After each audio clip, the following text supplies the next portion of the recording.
beautiful. Dzina la Atate ndi la Mwana ndi la Mzimu Woyera. Amen. Ndikulandireni abale ndi alongo pano pa Tiyankhuleni Ambuye.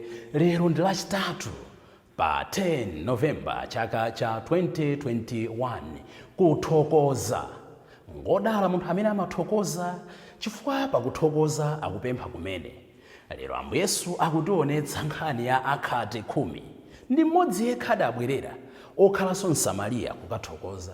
Ino ndi ine tili gulu liti. Mawu athu oyamba akuchokera m'buku la Luka mutu wa 6 ndime ya 1 kulekeza 11, amene akutiwerengera ndi a Gift Benala kuchokera ku Palombe Parish, Blantyre Archdiocese. Ndipo mawu a Uthenga Wabwino ndi monga adalembera Luka oyera mutu wa 17 ndime ya 11 kulekeza 19. Tiyeni abale ndi alongo tisinkhesinkhe limodzi, ndipo tikamva mawu a Mulungu tisaumitse mitima yathu. Mawu oyamba. Mawu a m'buku la Luka 6 kuyambira ndime ya 1 kukalekera ndime ya namba 11. Tamvani sono inu mafumu, ndipo mumvese bwino. Phunzirani inu oweruza dziko lonse lino lapansi. Tcherani khutu inu olamulira makamu a anthu. Inu amene mumanyadira kuweruza unyinji wa mafuko. Mphamvu zanu adakupasani ndi Ambuye. Wopambana zonse ndiye amene adakupasani ulamuliro.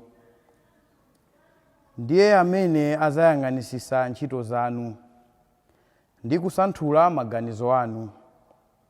Sono ngati inu atumiki a ufumu wake simudaweruze mwachilungamo, ngati simudamvere malamulo, ndipo ngati simudasate kufuna kwa Mulungu, Iye azakufikirani moopsa ndi mwazizizi, chifukwa mlandu umakhala woopsa kwa anthu olamulira anzawo. Anthu wamba azawachitira chifundo ndi kuwakhululukira, koma anthu amphamvu azafufuza kwambiri ntchito zawo. Ambuye mwini zonse saopa ndi mmodzi yemwe, sawerengera kuti uyu ndi wamkulu, chifukwa ndiye amene adalenga akuluakulu ndi ang'onoang'ono omwe. Onse amawasamala chimodzimodzi, koma amene ali amphamvu, Iye azawayang'anisisa kwambiri ntchito zawo. Sono inu mafumu, mawu angawa akukhalira inu, kuti muziphunzira luntha, osalekana nalo. Azawerengera kuti ndi oyera mtima, amene amasata malamulo olungama ndi mtima wabwino. Amene adawaphunzira azatetezedwa nawo. Sono funafunani mawu anga, muziwakumbukira, ndipo muzakhala ndi luntha. Mawu a Ambuye. Ambuye akhale nanu. Mawu a Uthenga Wabwino monga adalembera Luka oyera. Ulemu kwa inu Ambuye. Mutu wa 17 ndime ya 11 kulekeza 19. Pa nthawi yomweyo, pa ulendo wake wopita ku Yerusalemu, Yesu adadzera m'malire a Samariya ndi Galileya. Pamene ankalowa m'mudzi wina, anthu 10 akhate adadzamchingamira. Adayima kutali nanena mokweza mawu kuti, Ambuye mutichitire chifundo. Pamene Yesu adawaona, adawuza kuti, pitani kadzionetseni kwa wansembe. Pamene iwo ankapita, adachira. Tsono mmodzi mwa iwo ataona kuti wachira, adabwerera nayamba kuyamika Mulungu mokweza mawu. Adagwada mkwerama kwambiri pamaso pa Yesu namthokoza. Koma munthuyo anali Msamariya. Apo Yesu adati, kodi achira aja si 10? Nanga asanu ndana enaja ali kuti ndiye kuti sadabwerere wina aliyense kudzamika Mulungu koma mlendo yekhayu. Kenaka Yesu adauza munthuyo kuti nyamuka pita, chikhulupiriro chako chakuchiritsa. Mthenga wa Ambuye. Ulemu kwa inu Ambuye Yesu Khristu. Mawa mthenga wabwino amene tawerengawa afafanize machimo athu ndi kutifikitsa ku moyo osatha. Abale ndi alongo, kano ndi kachitatu kuti tikupempha something very special before the Lord. Tikupempha china chake very unique. Mbuyomo ngati mukumbukira tidafika pena timanena kuti Ambuye tiphunzitseni kupemphera. Khalekhaleni lolemba lomweli timanena kuti Ambuye tionjezereni chikhulupiriro. Kungodutsa dzulo lero tikunena kuti Ambuye tiphunzitseni kuthokoza. Kukamba zoona ambiri sitimatha kuthokoza. Kodi kupemphera nkutani? Mpingo wathu wa Eklesia umatikumbutsa kuti kupemphera kwabwino kuli magawo anayi. Koyamba timapembedza. Tikamati kupemphera choyamba ndi kupembedza. Ambuye ndinolenga, Ambuye ndinopulumutsa, Ambuye ndinolimbitsa. Chifukwa chake nthawi zonse ife Akatolika timayamba dzina la Atate ndi la Mwana ndi la Mzimu Woyera. Atate olenga, Mwana opulumutsa, Mzimu Woyera olimbitsa, otiyeretsa. Kupembedza kumeneko. Nchifukwa chake mukapita matchalichi ena sindonena kuti muzipitayi. Mumamva amayamba ndi style yake yomweyo kanonena kuti dzina la Atate ndi la Mwana ndi la Mzimu Woyera. Koma mmawava amanena kuti praise and worship. Timayamba ndi kupembedza. Kenako ukapembedza ukampatsa ukulu wake Mulungu kuti ndinu wabwino, ndinu olenga, ndinu wamphamvu zonse, you are El Shaddai, you are Rafa, you are Mekodishkam. Titanena zonse zija. Kenaka timapepesa. Ndine ochimwa, ndadzola matope, ndine olephera, ndimapanga izi. Kenaka pamene tsopano timapempha. Tikapempha kenaka timathokoza. Ndelero tikuona element ya kuthokoza. Ndipo Ambuye Yesu kuti timvetse phunziro ili akutipatsa nkhani ya akhate 10. Ndipo akunena kuti amene anabwerera kudzathokoza ndi mmodzi yekha. Amene anali Samariya, amene anamoneka ngati the enemy of the Israelites komanso the enemy of God. Phunziro loyamba kuti Mulungu alibe tsankho, Mulungu alibe nseru. Ndife anthu timayikirana malire. God sadzapanga malire. Chifukwa mwa ife Mulungu samaonamo adokta, Mulungu samaonamo ansembe, Mulungu samaonamo akhristu, Mulungu samaonamo asilamu. Mwa ife tonse Mulungu amangoonamo ana ake. Nchifukwa chake akatswiri ona mmene timaganizira amanena kuti tsiku munthu wanzeru lisamathe usananene mawu anayi. Never allow a day to pass without saying the 4 magic words. And what are the 4 magic words? I'm sorry, please forgive me, thank you, I love you. Tsiku lisamati munthu usananene mawu anayi amenewa. Ndikukupepesani, mundikhululukire, ndimakukondani, zikomo. Ndelero tikuona mawu azikomo.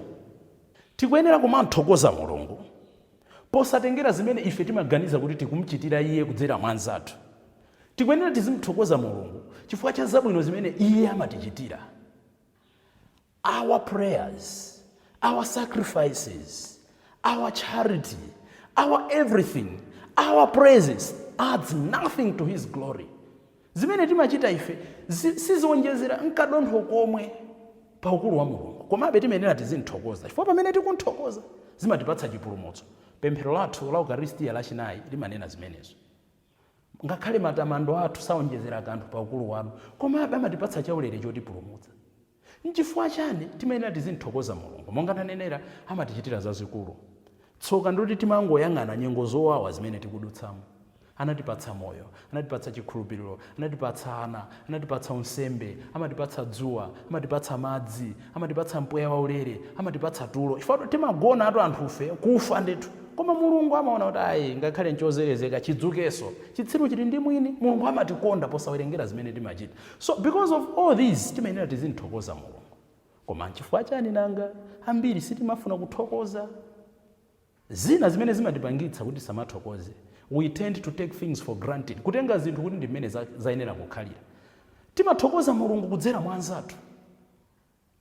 Nde tiona kuti pakati pathu palibe mtima oyamikirana. In fact, malo moti nsanje zichepa kuyamikirana kuzikula, ikukula ndi nsanje kuyamikirana kukuchepa. pakhomo abambo amayi awo akazi awo awaphikira, not even saying thank you. Ayi, kungodya mbali zijosachotsa asonyenya ukagona, mwina ulendo kumowa, mwina ulendo kubawa. Learn to say thank you, mwatiphikira tadya tithokoze Mulungu. Ifeyo ngati anthu amene mwina tili ndi anzathu mzinyumba mwe amatithandiza kutiphikira, nkhani zake ndi zomwezo. Timamthokoza Mulungu kudzera mwa anthu oneka ndiba simple things, simple gestures of gratitude. Monga ndanenera, mabwana muliko osimba oyerekedwa, kudya mbale kusiya pompo, ndi mukuberekaso ana osimba oyerekedwa. Mwadya aphunzitseni ana kuchotsa mbale, anaphe achoka, aphire achoka, atsuke mbale. Simple things. Ngati sangathe kutsuka azike poyenerera. Osati ntchito mpaka tifike poti azitigwirira zamkamwa, ena timadya mwauve tilavulera vule azikagwira. Ayi, pamene tidzitsukira tokha zinthu zija, pamene tichotsa at least from point A to point B, timaonetsa kuthokoza. So ambiri we take things for granted, timawalipira tithokoza chani, ndimachitira zazikulu ndithokoza chani, nda driver nalipira ndi ndithokoza chifukwa chachani. Ayi, don't take things for granted. Kenaka ambiri sitimathokoza, we think we are the best. Klasi muno ndimachita bwino ndine chifukwa ndimalimbikira, pantchito pano ndine bwana chifukwa ndimalimbikira skulu. I'm the best. Pa interviews baja ndinakhala number 1 ndine, nde palibenso chifukwa choti ntchito ndizinyengerera, mesa boss ndine. Element yomadzoona kuti you are the best. In the end timalephera kuthokoza masubordinates amene tikugwira nawo ntchito. Tikumbukire Julius Nyerere amanena kuti I am because we are. The ujamaa philosophy. You can't be there ngati palibe ena. Pagulu timakometsana. Aliyense ali ndi gawo lake lofunikira mmoyo. Zimangovuta kuti chifukwa chakudzikonda sitimapatsana malipiro oyenerera ndi zimene aliyense akuchita. Komano tipeze njira zomapangana compliment pakuthokozana. Tangoonani pano patiyankhule na Ambuye. Kuti tiuthenga utifikire kufikira kuti akaliwamba Damaseke, Arapozo, abambo Kemo, ndena onse atumika pano patiyankhule na Ambuye, akavisu ali kuchaziralikira. Pala anthu ambiri amene amayigwira ntchito from the background. Felix amajambula, atipangire editi, ena amatolera limodzi kuti Felix akapita ku Phalombe akajambule. Aliyense akutenga ko gawo lake, ena angotulutsa 20 kwacha, ena 100 kwacha, ena 2000 nkuika pamodzi. Ena anatulutsa kandrama kawo kuti tigule kamera yathu. Choncho tikuyenera aliyense azidzimva kuti ndi gawo lalikulu. Palibe amene anganene kuti I'm the best. Koma aliyense akachita the best wake, timanga mtolo wabwino. Ndeno ngati tizindikira zimenezo tikhala anthu othokoza. Chachitatu, timaganiza kuti we are the owner of things. Timayiwala kuti ndi mmodzi yekha amene ali mwini wa zinthu zonse ndi anthu onse. Chachinayi, timaganiza kuti ndife anthu akhama olimbikira. Ngati ndino akhama olimbikira, ndikupatseni assignment kuti mukadziwe kuti we are nothing. Just go to mortuary. Ngati monena kuti ndino olimbikira, mukaone ngati amene agona kumeneko ndosalimbikira. Ine ndimadzuka mamawa ndipo sindimalola kuti alamu ipitirire kudutsa, ndimachera maalamu atatu, ndimadzuka mamawa. So because of those little achievements and connection yam activities and series of activities, timaona ngati ndifo pambana. Go to the same mortuary, mukachere maalamu okosate, mukaone ngati amene agona kumeneko amadzuka. Mukaona kuti zonsezi ndi chifukwa cha Mulungu, chifukwa chake timenera tizimuthokoza. Ndiye kuti pakhate 10 paja, mmodzi anabwerera kukathokoza Ambuye. He moved from being healed to being saved. Anachoka pakuchiritsidwa pofika populumutsidwa. Pamene tikuthokoza sitimangochiritsidwa chabe, timapulumutsidwa. Kuthokoza ndi njira ya chipulumutso. You see? Nkutheka tili nazo zimene tidalandira. Koma as long as sitikuthokoza sitingalandire chipulumutso. Chipulumutso chimabweretsa mtendere. Timachiyamba pasi pompano. You have peace. Amene muli nazo zinthu nkumathokoza nazo Mulungu, kumathandiza nazo ena, muona amakhala anthu amtendere. Even imfa zawo zimakhala za mtendere. Koma ngati mulibe zinthu ndaja pakufa, kutukwana, kufusa ngongole, kuphwanyitsa zinthu, ena amatenga dzindalama kufuna kugonera, you don't have peace because mwakhala mtima moyo osathokoza. Chachiwiri, munthu uyuyu atazindikira kuti wachira, atanamba kuimba nyimbo zotamanda Mulungu. Pamene Mulungu atidalitsa, we should build a relationship with God. Osangoti Ambuye mwandichitira izi. Komano tizimuyamika, kumpembedza, kuntamanda potumikira anzathu. Chotsirizira, mwina ina nkunena kuti yayi anthu amene watikuyenera tamvetse, anakhala nthawi yayitali ndi khate, anakhala nthawi yayitali akusowa mtendere, pamene anamasuka amene kuti akaonetse anthu, tateni tamvetse. Koma remember, palibe excuse imene Mulungu angavomere. palibe excuse imene tinganame kuti ndalephera kumtamanda mulungu, ndalephera kumtumikira mulungu, ndalephera kuchita chachifundo because of abc, kandi busy, kaine ndimaletsedwa kupemphera. No way. Palibe excuse imene tingapereke. Ndi imodzi yomwe kaumakhala busy mu business mwakomo, you can still serve and praise God. Kaya umakhala pa shift yotani, paliponsepo utha kutamanda ndi kutumikira anzako. Tipempha Ambuye atipatse mtima othokoza. Once more tanena kuti mkhristu wanzeru lisamathe tsiku asanenene the 4 magic words: I'm sorry, please forgive me, thank you, I love you. Ndi mawu amene amamanga, ndi mawu amene amalimbikitsa, ndi mawu amene amatipatsa kuyamba kwatsopano. Ambuye akhale nanu. Madalitso a Mulungu wamphamvu zonse, Atate ndi Mwana ndi Mzimu Woyera akutsikireni ndi kukhala nanu nthawi zonse. Amen.